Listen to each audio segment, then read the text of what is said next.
पुण्यातील कल्याणी नगरमध्ये 2 दिवसांपूर्वी आलिशान कारने दोघांचा जीव घेतला होता।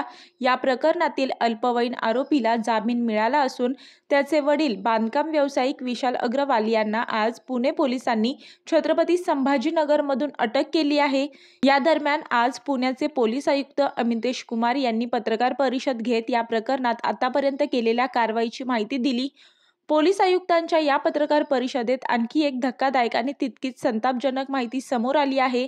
अपघातातील मृतांचे नातेवाईक आणि मित्रांना धमकावल्याचा प्रकार आमच्या कानावर आल्याचं यावेळी आयुक्तांनी सांगितलं।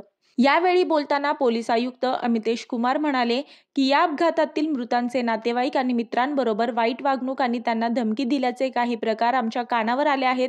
या प्रकरणी आता आम्ही चौकशी सुरू केली आहे, मात्र त्यांना धमकावल्याची तक्रार नातेवाईकांनी आतापर्यंत दिलेली नाहीये। तसेच मृतांच्या नातेवाईकांशी वाईट वागणूक आणि या प्रकरणातील आरोपींना प्रत्यक्ष किंवा अप्रत्यक्ष मदत करणाऱ्या पोलीस कर्मचारी आणि अधिकाऱ्यांवर कठोर कारवाई केली जाणार असल्याचं देखील त्यांनी सांगितलं आहे। मी वर्षा काटेकर, योद्धा न्यूज, नवी मुंबई।